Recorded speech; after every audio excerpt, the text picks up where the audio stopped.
Sean todas, todos y todes bienvenidos a mi tesis en 3 minutos. Esta es la última eliminatoria que tenemos en la etapa número 1 y es de inglés. Y como es de inglés y como lo hicimos en el primer bloque de esta eliminatoria, pues pasaremos a ese idioma justamente para entrar en calor. Mi nombre es Mario León, soy director de comunicación y conocimiento y muchas gracias por acompañarnos y al equipo que está tras bambalinas. Si me pasa la siguiente diapositiva, por favor.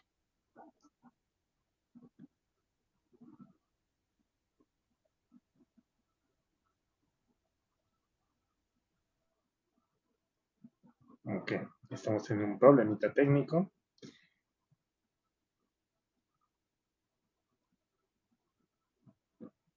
Bueno, en lo que queda la diapositiva les cuento, y en inglés, que My Thesis in 3 Minutes was created by the University of Queensland, Australia, in the year 2007, and it is one of the biggest contests worldwide.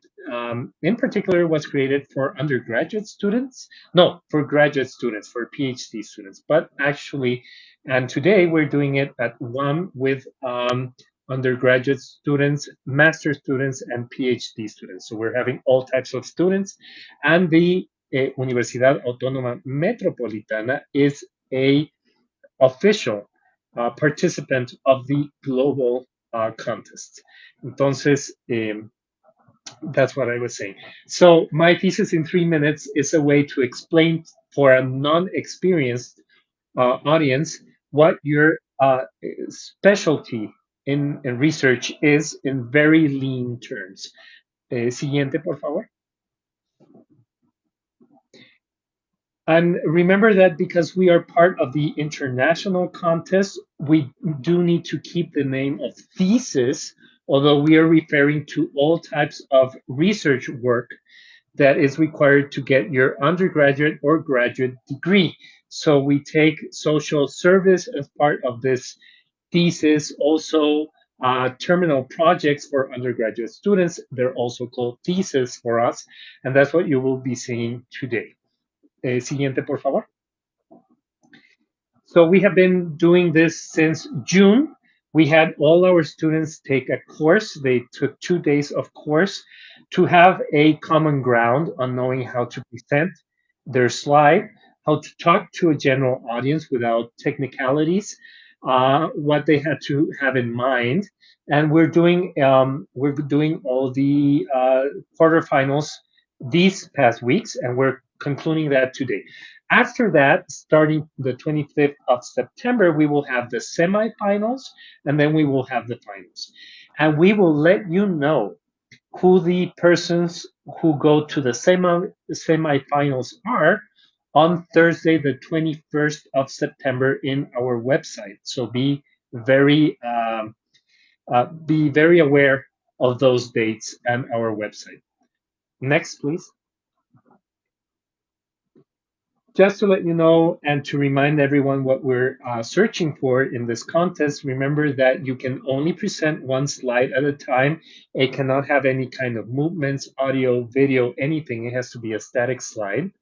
The persons that are presenting, they will be seen in a small square as I'm being seen right now. They cannot have anything on their wardrobe, on the background with them that refers to their research. They can only be presenting orally and have their slide together with them.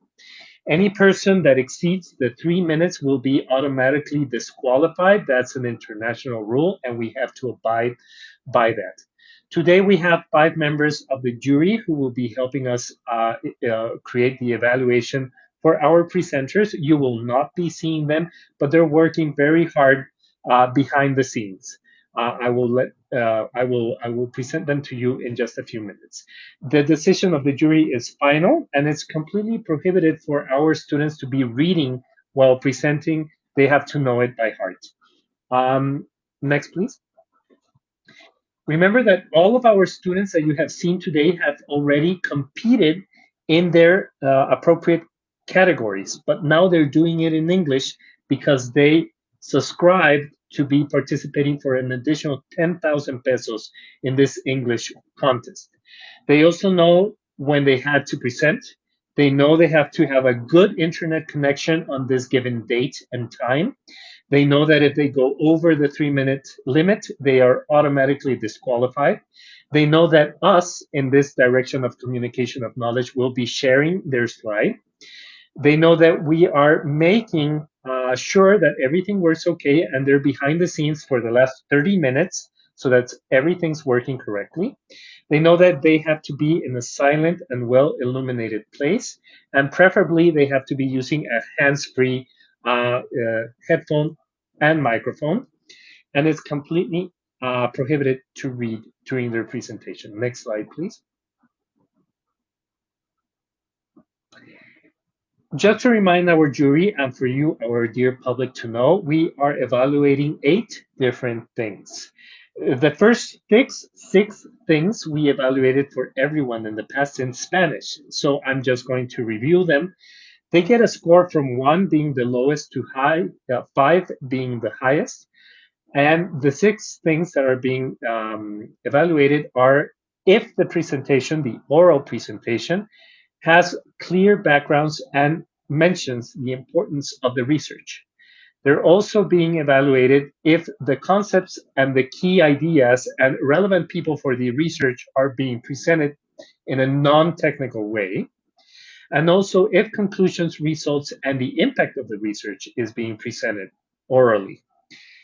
Then we are evaluating if the whole speech in English is clear and if language is appropriate for a non-specialized audience. Also, if the slide is well defined and supports the oral presentation. And also if the contestant is transmitting enthusiasm for his research or her research and maintains attention of the audience by the way they are speaking. Remember, dear jury and evaluators, that the quality of research is not being evaluated, just the oral presentation and the slide. Next slide, please. But in this English section of the contest, our jury is evaluating 2 different things. They are evaluating a coherent grammatical construction of sentences and also the clarity of the discussion being presented in English. So what is being evaluated is if the sentences make sense in English and if the whole narration of the presentation makes sense, if it has an introduction, if it has a climax, if everything is sequentially correct. The pronunciation of our contestants is not being evaluated. We are not evaluating that. So remember, it's just coherency in English. Remember that whomever wins this part of the contest takes home an additional 10,000 pesos in cash. Siguiente, por favor. And today we have 5 different members of the jury. We have Dr. Yolosochitl Sanchez from Pauta Asociación Civil Adopte un Talento. We work with them very closely, and we thank Dr. Yolosochitl for being with us today. From the U.S. Embassy, we have Daniel Rocha, and we thank very much the U.S. Embassy and the Lincoln Library for being together with us today. We have May Alba as a U.S. alumni, Nomara Parrana as a U.S. alumni, and Fatima Rocha as a U.S. alumni, who are working together with us and evaluating everything. You won't be seeing them, but they're doing a very hard work, and we appreciate them giving us part of their time. Next, please. And with that, we start, and I turn my microphone over to Oriana. How are you, Oriana, this evening? Hi, Mario. Very well. Very excited to be here again. But we are waiting for our contestants because I think they are having a little bit of troubles, but we are expecting them. I think the first one is just here. Yeah, we just have Luz Adriana. So while that happens, just to let you know, we had contestants last Monday, so we're having the last contestants today. we will be talking with you in the next few minutes. We have the first contestant, Mario, so if you want, we can start with her. We are going to wait for Luis Miguel because he is having some troubles, but I will present our next and first contestant, who is Luz Adriana.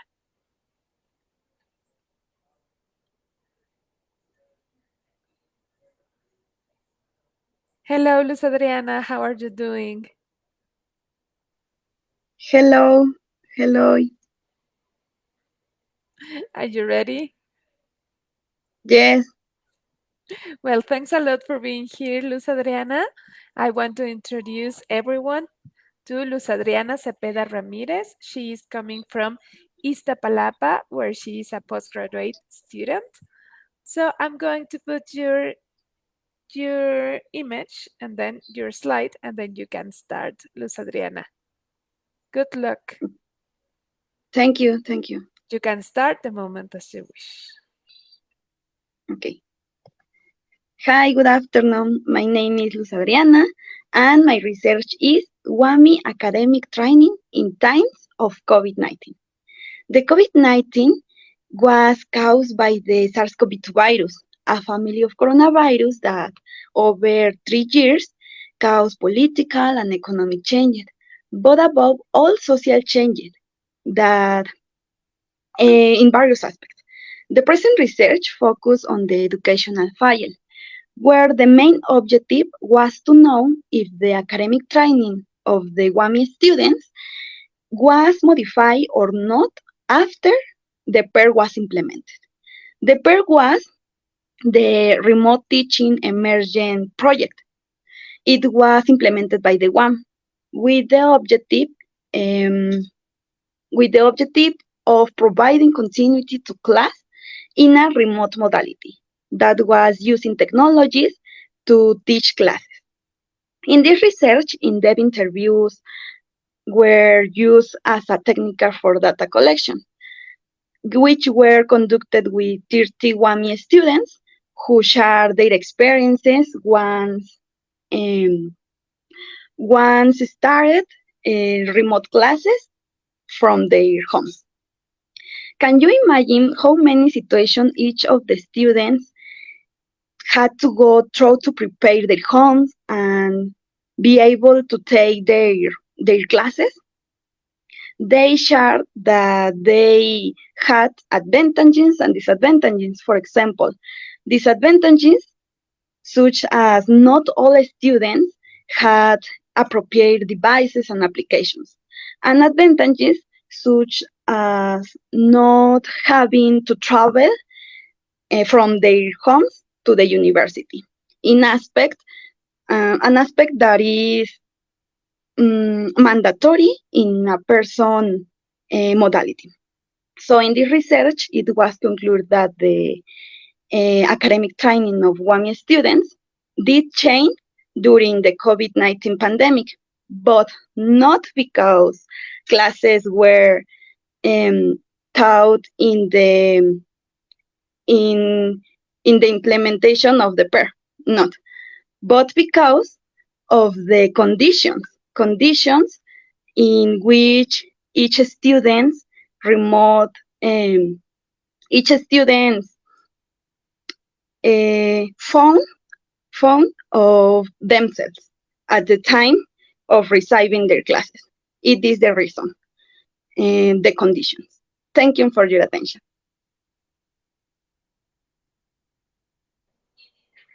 Thanks a lot, Luz Adriana. We started to get nervous about that red color that was showing up, but you did well. And I remember that we were talking about your project in Spanish and all these advantages and disadvantages that the different students suffered during pandemic, and they are still suffering. So I think it is very, very important.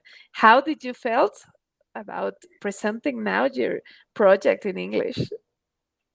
Oh, I was feel nervous, but the same I was feel exciting for this opportunity and this challenge for me. Exactly, and I like that you are thinking like that because it is a challenge. It is a double challenge because you need to speak in 3 minutes and then you need to speak in 3 minutes, but Yeah. in a foreign language. So I think you did it well, and thanks a lot for taking actually this challenge and for being here. What do you want to tell to the people from Iztapalapa who came here to support you? For example, Maria Perez, who is saying, tú puedes, te quiero muchísimo. Oh, thank you, thank you. I love you so. Well, thanks a lot. And also, I remind the people that on the next phase, we are going to need the support of all your family and all your friends because they are going to be voting for you. So we expect everyone to be coming on the next stage of the contest. So thanks a lot, Luz Adriana. I hope you have enjoyed being here and good luck. Thank you, thank you. Bye. Goodbye. Well, we are expecting also our next contestant, who is Manuel Alejandro Jordan Espino. We are expecting for him. So we are going to pass to the next one. And he's Marcos Rivera Almazo, also from Iztapalapa, where he is studying a postgraduate study. How are you doing, Marcos? Hi, Oriana. Really great. Thank you for asking. Well, it's really nice to have you here. So I'm going to put your slide and then you can start at any time that you wish. Good luck.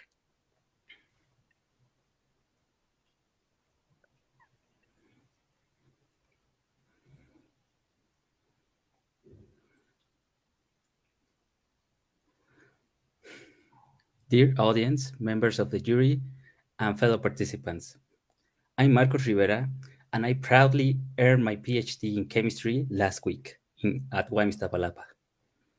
Before I start to tell you about my research, I want to ask you, how many of you enjoy breakfast? I want you to imagine that moment with the smell of coffee and toast bread. One day, I was in the middle of making my breakfast when I broke an egg into a hot pan, and something strange happened. Instead of a good aroma of my egg on the pan, I received the heat of an awful smell, the infamous smell of rotten egg. And well, uh, despite this awful experience, I got curious. I knew that this gas uh, is a harmful gas because it's toxic and corrosive and can be found in industrial processes and also in nature. I asked myself, is there any way to capture this gas and make our environment better? To answer this, I dive into computational chemistry, a field that can help us understand uh, our em- our environment, how it works, by looking at the tiniest of the elements that form them, where atoms can be found.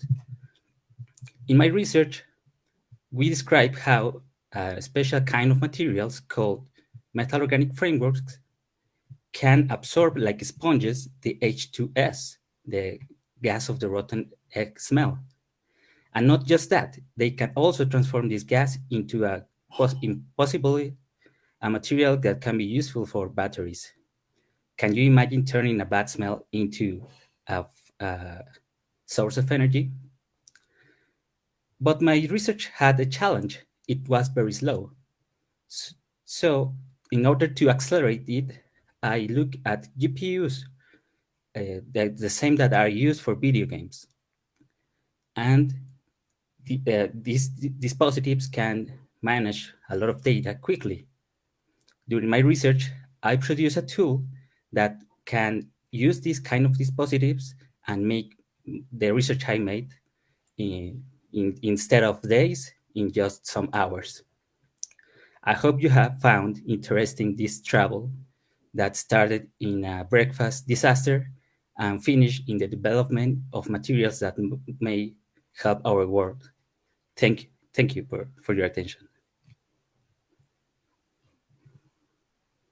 Thanks a lot, Marcos. And I did think that the audience find your talk very, very interesting. And actually, well, I want to congratulate you, first of all, for getting your PhD. Now you are a doctor. And I'm not the only one who is thinking that, because you have a lot of people who came here today to support you. And I'm going to read you some of the comments. For example, we have Mireya Rojas, who starts saying, Marcutos.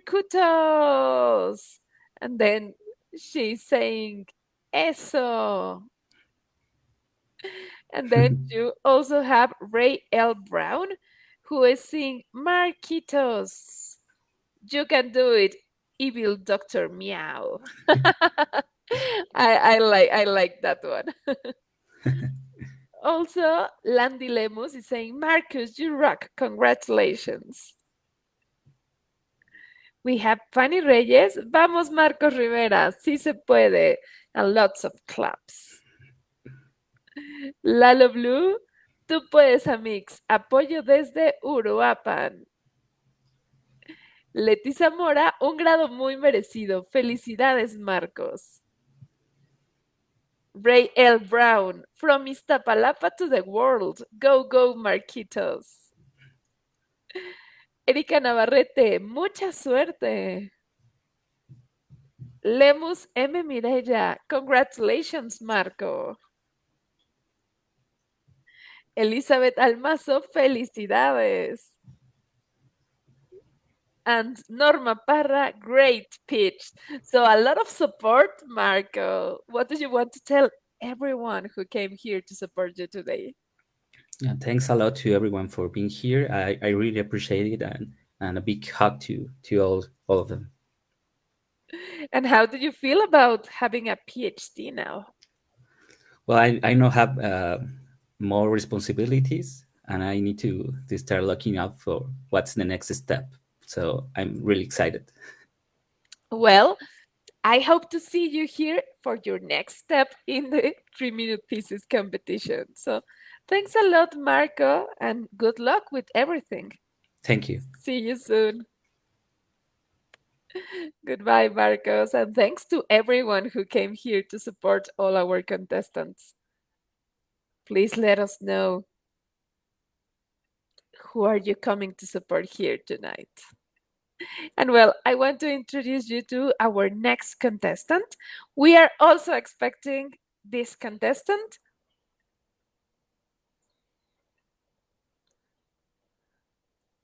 Maya Camila. Yes, we are also expecting Maya Camila. But we have here Montserrat Herrera Martel. She is also coming from Iztapalapa. We are having a lot of people from Iztapalapa tonight. And she is also doing a postgraduate study. How are you doing, Montserrat? I think I can't hear you, Montserrat. No, I think your microphone is open, but I can't hear you.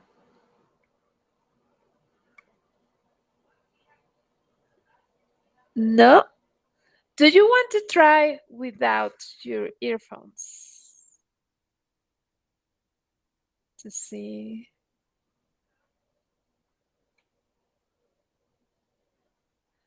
No, and maybe if you choose in settings and then you choose a different type of audio.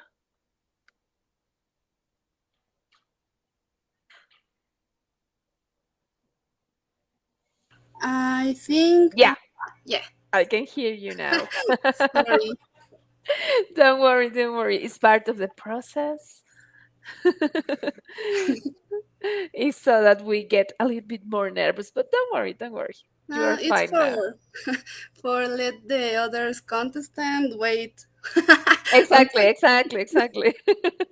It's because you are being a good partner and then Yes. you are helping your colleagues. Okay, but now we are ready. So I want to introduce you again to Montserrat Herrera Martel from Iztapalapa. Are you ready, Montserrat? Yes, I'm ready. Okay, so I'm going to put your slide and then you can start at any moment. Good luck. Okay, thank you. Okay, ladies and gentlemen, imagine that you are living in the 20s, searching for a cure for pneumonia. Tired of not finding anything, you go on vacation, and you return to find a forgotten petri dish in which a fungus has grown. Surprisingly, the bacteria that causes pneumonia no longer thrives around it. And you are Alexander Fleming, and this moment marks the inception of the biotechnological drug production era. Today, many decades later, my focus is on Aspergillus terreus, a fungi that produces lovastatin. This drug can lower cholesterol levels in the bloodstream, and it is used for the treatment for coronary heart disease, the first cause of death worldwide.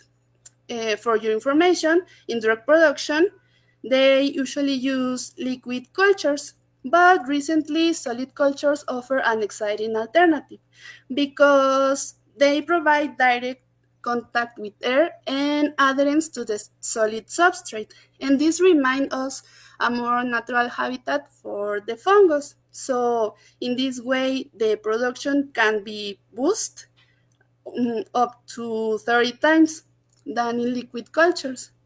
Previously, in our research group, they have found that the responsible of that higher production was two stimuli. The first one was the contact with air, and the second one, the contact with the solid support.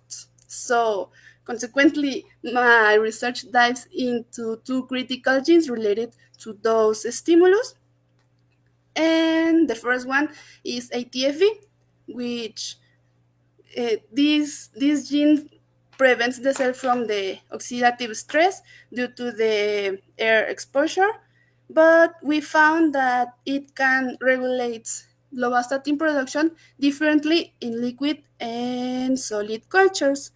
The other gene is MSBA, which is the responsible of sensing the solid support. And initial that is the initial cell responses, and it can regulate lovastatin production as well. Long short story, we have uncovered two key factors for high production in solid media that using novel editing techniques like CRISPR-Cas, and this information we can create super-producing mutants that can grow on agro-industrial waste supports.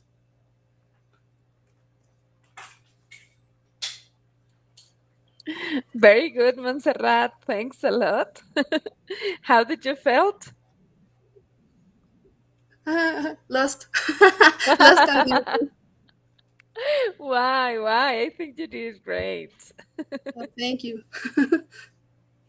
Yeah, we actually understand a little bit more about all these fungus and all these studies. So I think you did well. Don't worry. Yeah, okay, thank you.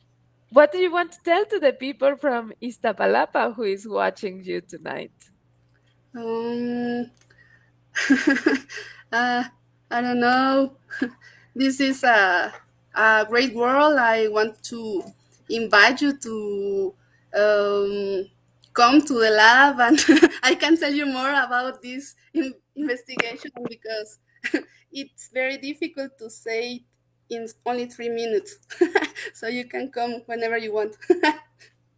Where is your lab based, Montserrat? In W building 002. In Iztapalapa. Yes. Okay, so everyone take note and then we can do like a field trip to visit your lab and to see all those fungus because they seem very interesting. So thanks a lot, Montserrat. Thanks for being here tonight. Thank you. And well, as you can see, we are having students from Iztapalapa, from Guajimalpa, from Azcapotzalco, and also from different fields. Because this over here in English, we have people from CCH, from CBS, from CNI. So it's going to be very interesting to be jumping from one topic to another and learning a lot. And I want to introduce you to our next contestant. She is Nancy Berenice Lucero Orozco. She is also coming from Iztapalapa, where she is a postgraduate student. How are you doing? I was practicing to reduce my nerves because I'm so nervous. Don't worry. Yeah, I think it's very good to stretch and to relax and to breathe. So don't worry, Okay, don't worry, don't worry. Just have fun and just enjoy. So don't worry. Good luck, Nancy. thank you.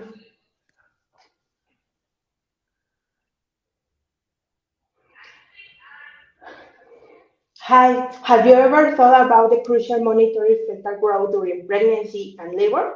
I'm Nancy Lucero, a master student in biomedical engineering, and today we present you my project with the title Fetus versus Preeclampsia. The last year, the INEGI reported that 50% of all pregnant women did not have fetal monitoring. This means there is a chance of having preeclampsia without knowing because the lack of monitoring. To continue, I will explain you what preeclampsia is. The fetus obtains the nutrients and oxygen necessary for complete development during pregnancy. But this condition appears when the fetus doesn't obtain the nutrients and oxygen and could develop inadequately. In addition, the mother has high blood pressure. Preeclampsia can usually be treated by inducing labor, but what would happen when the pregnancy does not end and the fetus doesn't develop properly? Uh, another option to treat preeclampsia is to administer hypertensive medication to the mother. This lowers maternal blood pressure and prolongs pregnancy until the fetus is fully developed when it will be ready for life outside the uterus. Until now, there is very little information about the fetal condition where preeclampsia is presented and hypertension is treated. It is known that during the third trimester of pregnancy, the fetus with preeclampsia has lower hair rate than those with normal blood pressure, sorry, which indicates the rejection of preeclampsia within the uterus. So I wanted to know what happened with the 50% of non-monitoring fetuses during pregnancy that also have preeclampsia. That's what my project is about. I evaluated the fetal hair rate records using mathematical records that gave me the status of the fetus. Fetal hair rate records were taken from the Monica Pretellini Science Prenatal Hospital in Toluca with pregnant women with preeclampsia who didn't know their diagnostic until they were in labor. So they didn't receive hypertensive treatment. The results show us that the fetus with preeclampsia did not properly develop the respiratory system as a result of failed adaptation in the uterus. Therefore, they also have oxygenation problems outside the uterus. The result indicates that the fetus failed to adapt to two stimuli, I mean the preeclampsia and labor. I want to thank you for your time and attention. See you next time. Thanks a lot, Nancy. See, you did it pretty well. And I think this is Yes. actually a very important topic because there are many pregnant women here in Mexico who are not receiving very good monitoring when they are pregnant, and then they are facing this type of troubles like preeclampsia, and then the babies suffer a lot. So I think it's really important that you're studying this. So thanks a lot for that. And I want to tell you that you have support over here. So Norma Parra was giving you an advice. So she was saying, respira, nadie sabe más que tú. And that's true. We don't really know what you are going to say, so don't worry. Yeah. I saw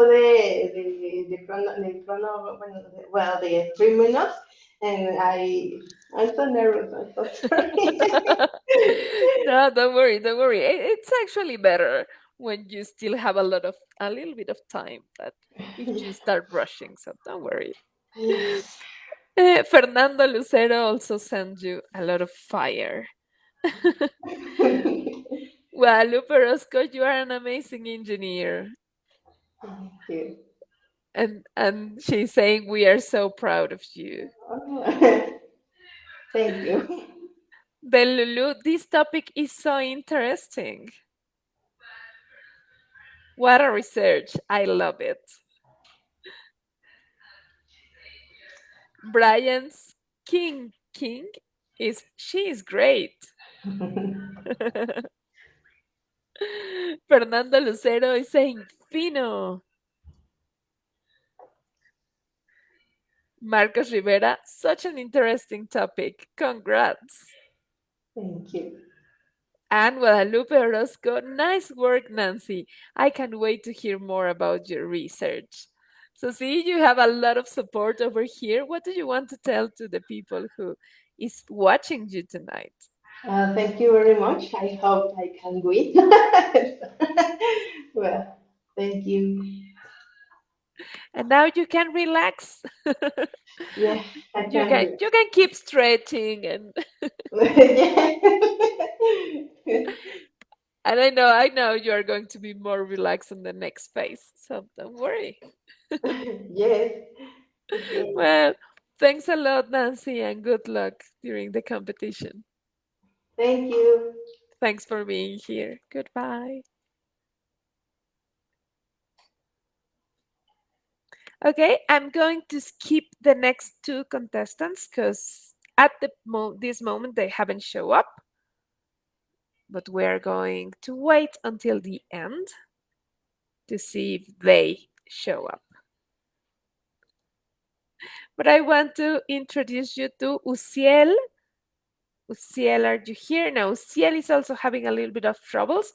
He show up, but he's having some troubles with the internet connection.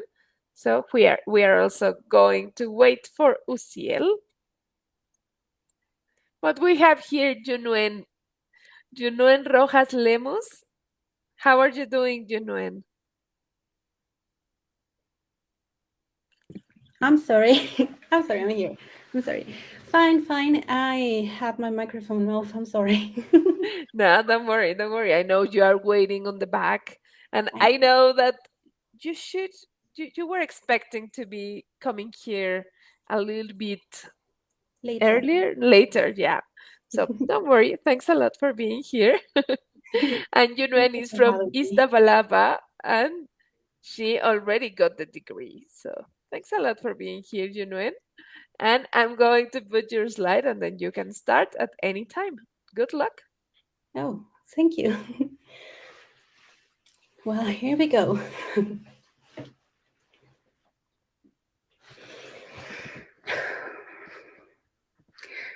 COVID-19 caught us all off guard.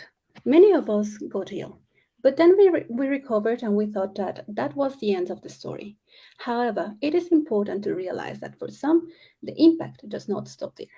I'm Janine Rojas, and today I want to talk to you about COVID-19 and its impact on children. At the beginning of the recent pandemic, many survivors reported experiencing long-term symptoms, such as difficulty concentrating or struggling with simple tasks after COVID-19. These issues were often reported in adults. But what about children? Were they also experiencing long COVID-19? When we began this research, there was hardly any information available. As researchers, it is our duty to address the needs of this population as well. That's why we rolled up our sleeves and used resting state functional magnetic resonance imaging, a technique that allows us to observe how our brain functions and communicate during daily tasks. Our aim was to identify any variations between the brains of children who had survived COVID-19 when compared to brains of children who never got infected. We only asked our children to lay down in the MRI scanner, remain still, and stay awake for a little over 6 minutes. Afterwards, we analyzed the different regions of the brains to determine if they correlated or anti-correlated with each other. What does this mean? Well, think of it as a dance. Some regions perform the same steps at the same time, while others perform something like a partner dance, where some move forward and the other one move backwards. That's anticorrelation. When we compared the results of our two groups, we discovered that the children who had COVID-19 might have been processing certain tasks differently. They showed Better coordination when activating processes like daydreaming when we think about anything in particular, but somewhat poorer correlation when it came to attention processes. This means that they might find it a bit harder to pay attention and get distracted more easily. Something like the brain fog in adults. These cognitive alterations can affect their educational and social development. However, there's good news. Children tend to recover faster than adults, so with the right follow-up and sufficient stimulus, they would likely bounce back in no time. I invite you not to let your guard down. Keep on watching on your children, safeguarding their neurological health. Remember, this is crucial for their overall development. Thank you very much.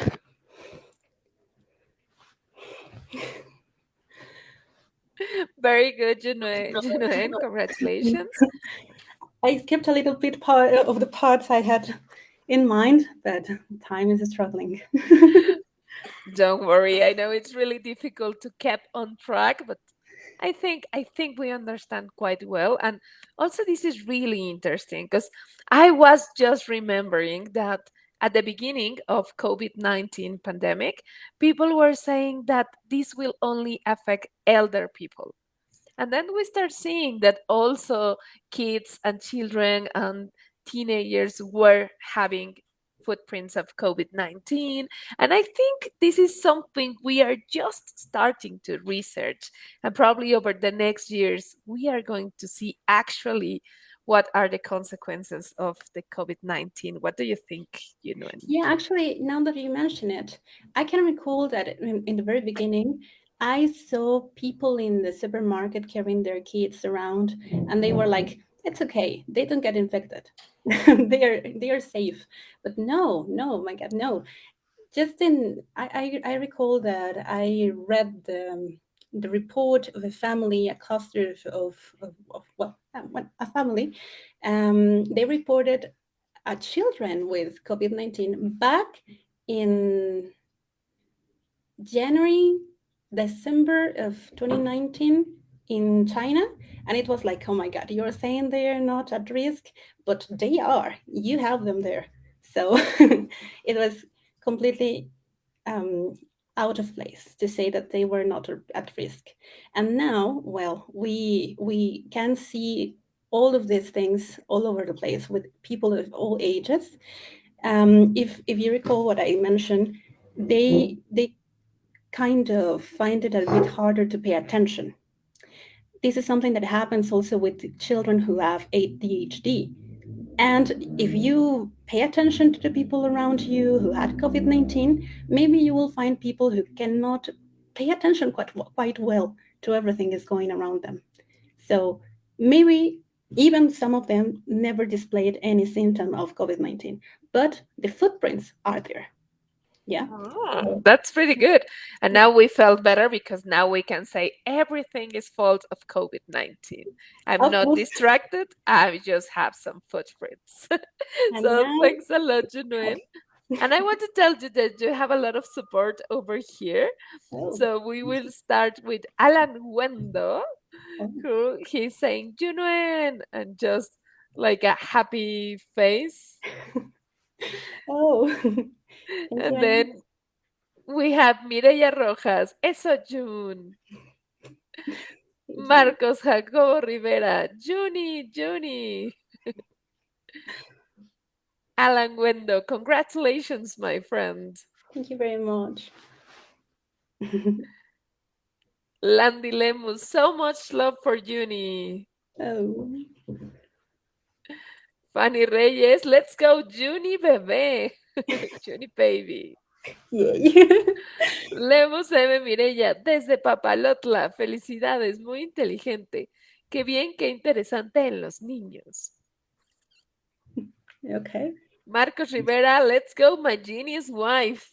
Thank you, my beautiful husband. Alan Wendo, come on, Amy Lee. Oh my. Okay. Leti Zamora, muy bien, Juni. Oh, thank you.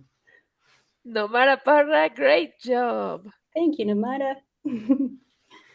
Marcos, such a relevant and important topic. At least someone cares about the children. Yes. We do. And Elizabeth Almazo, te queremos mucho, mucho. I love you too. What do you want to say to all these people who came here to support you? Well, I'm glad to see you here, and I hope that I made it well, made you proud somehow. Yeah. I think you did, Jenna. So thanks a lot for taking the chance to be here and then to tell us everything about the kids and the footprints. So good luck with the rest of the competition. Thank you very much. Hope to see you again. Yes, either in English, in Spanish, or in both. Maybe, hopefully. Bye. Goodbye. Because remember that on the next phase, we will have contestants that could be contesting both in English and in Spanish. So one contestant could be having 15, 25, 35,000 pesos. So that's a very good price. And I want to introduce you to our next contestant. She's Diana Laura de Sentis Perez, and she's coming from Xochimilco. How are you doing, Diana? Hi, I'm fine. A little bit nervous, but I'm ready. Don't worry, it's so nice to see some faces also from Xochimilco. So good luck. I'm going to put your slide and then you can start at any moment. Good luck, Diana. Thank you. Parasites. Friends or a walking terror in our bodies. Certainly you have heard about these tiny creatures that wander in our bodies and can even eat us from the inside. But is this true in all cases? The truth is that parasites are wonderful beings that live a very complex life, almost from another universe. In most cases, they can infect us when accidentally arrive to our bodies. This is the case of human attostomiasis, a parasitic disease caused by a tiny worm that needs to develop in different organisms before reaching its final host. Every species of parasite is extremely specific to its final host. So, if accidentally reach another host, it can cause significant harm. But then, what happened with humans? Well, it's known that we enjoy eating fish, and in the tropical regions of Mexico, it's common to consume raw fish as ceviche or even now as sushi. When we eat raw fish, it's possible that we also ingest the larvae. And when the parasite arrives into our bodies, it begins to travel between our bodies, between our organs, and in this journey, it can reach our brain or even our eyes. That sounds scary, don't you think? For this reason, my thesis centers on the study of the organisms that are agents of this parasitic disease. And after exhaustive examination of common fish in Mexican diet, I found in Oaxaca a new species of parasite, agent of natostomiasis. So today I'm going to talk more about it. This is a parasitic nematode called Natostoma marsupialis that needs to develop in different organisms. It passes from copepods to fish and from fish to the common opossum. Once in the possum, it can reproduce and complete its life cycle. The larval form of this nematode is extremely small, impossible to see without the microscope, and for this reason, it wasn't found before. But also, this makes it extremely dangerous because we can see it. So, how can we prevent accidental infections? Well, first of all, it's important that we always disinfect raw fish before consuming it. But also, it's important to raise awareness about these parasitic diseases, which are almost unknown in Mexico. We always have to remember that we coexist in the same world, and knowledge is a tool to develop preventive strategies. Understanding the complex life cycle of this nematode allows us to prevent accidental infection. And for this reason, we always have to ask, are parasites friends or a walking terror in our bodies? Thank you. Thanks a lot, Diana. You did it pretty well.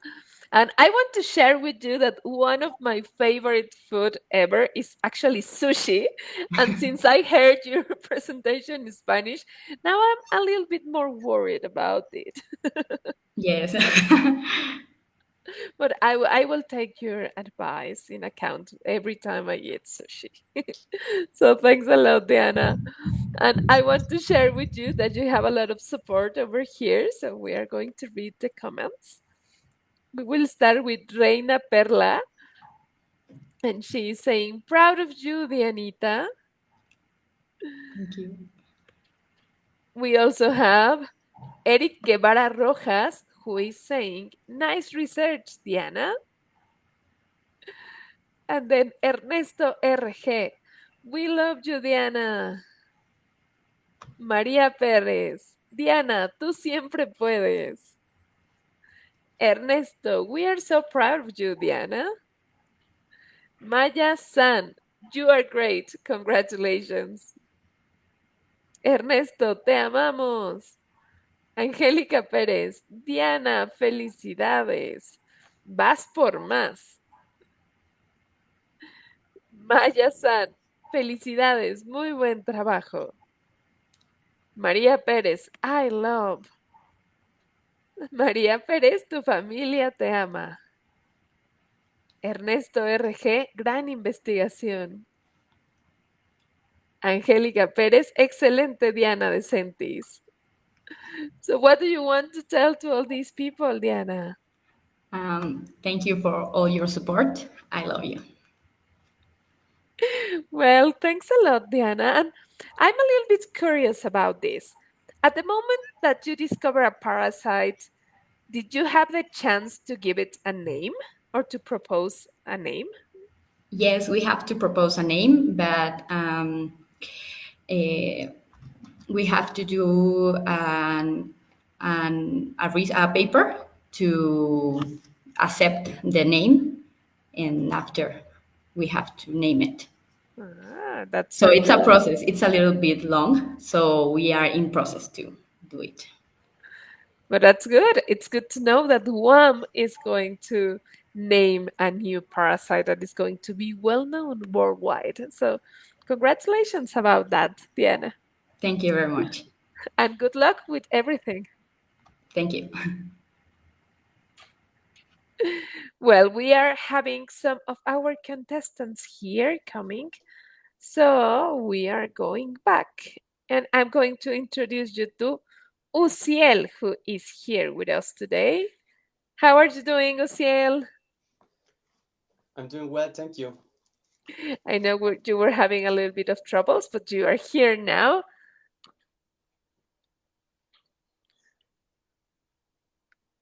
I think I can see your image a little bit frozen, Uciel.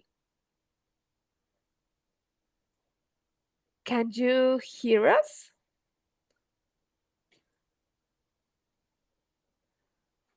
I think Uciel is still having some internet connections. As you can see, he is coming using a cell phone. So we are going to wait a little bit to see if we can have Uciel here.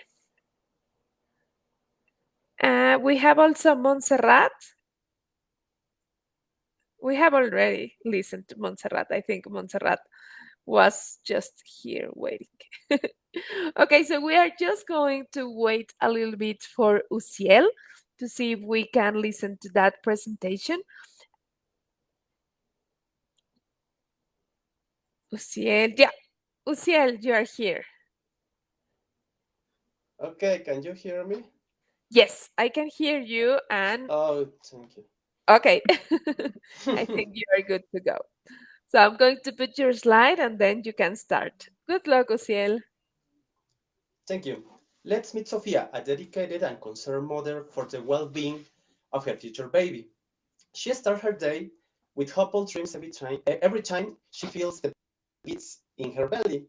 Speaking of beats, her prenatal checkups are incomplete without the obstetrician listening to that little heart. Despite the growing technological advancements in fetal health monitoring, what do we really know about the sounds of the fetal heart? Well, good afternoon. I'm Uciel, and I believe we are currently delving into something of vital importance.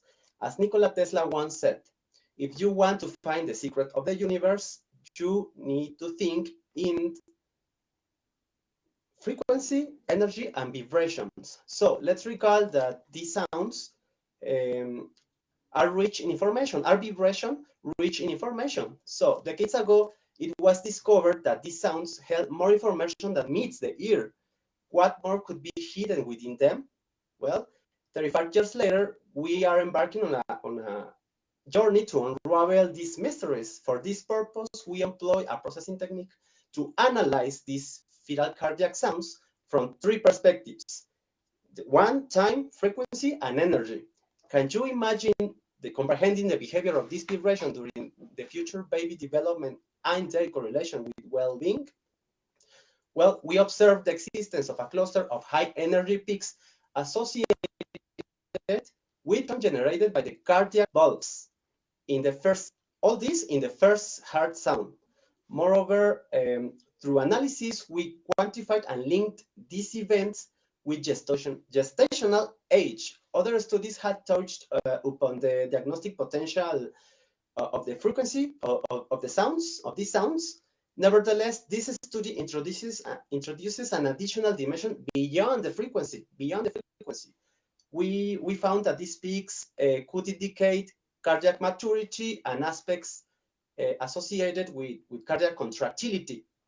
In simple terms, if we could validate that these peaks are indeed generated by the heart valves, we could non-invasively measure clinical indices, thus complete additional analysis and on a comprehensive view of cardiac activity. So this is too important because, in short, if we have like a zoom to this sound, we extract all this information and imagine that each vibration is like a music score.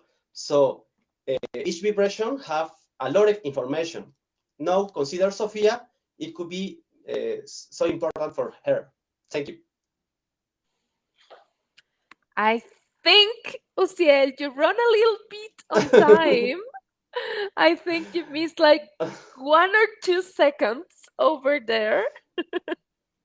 But Okay. I know it's because you were having a little bit of troubles with the internet connection and everything. But I'm really glad that you came here. I know that you tried very, very well to be here. So thanks a lot for doing that. And how did you felt? I felt very nervous. I feel something that I forgot some words. I forgot some emotions in my presentation. But well, I tried to do my best, and well, until now I feel good, very well. And you should feel good, Uciel. Yeah. So, and then you can come back and re-watch this video and then learn a lot from that. And then you will improve every time. So I think you did it well. What do you want to Thank tell you. to the people from Iztapalapa who came here to support you tonight? Iztapalapa for the world. Iztapalapa from the world. Well, thanks a lot, Uciel, and I hope to see you soon. Thanks all of you. Thank you very much. Goodbye. And well, Uciel is going to be our final contestant from tonight, as the other contestants didn't show up. So I'm going to mention them so our jury can take notice that they are not going to keep participating. So first of all, we are having Maya Camila Lobo Dominguez from Coajimalpa. Maya Camila Lobo Dominguez from Coajimalpa. Also, Rebecca Perez Garcia from Coajimalpa. Rebecca Perez Garcia from Coajimalpa. Regina Leila Ramírez, as well from Coajimalpa. Regina Leila Ramírez, Coajimalpa. Luis Miguel Sánchez Soque, Xochimilco. Luis Miguel Sánchez Soque, Xochimilco. Manuel Alejandro Jordán Espino, Coajimalpa.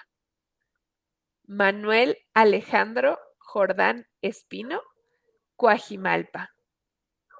And Ricardo Navarro Rojas, Azcapotzalco. Ricardo Navarro Rojas, Azcapotzalco. So those are the contestants that are no longer in the competition.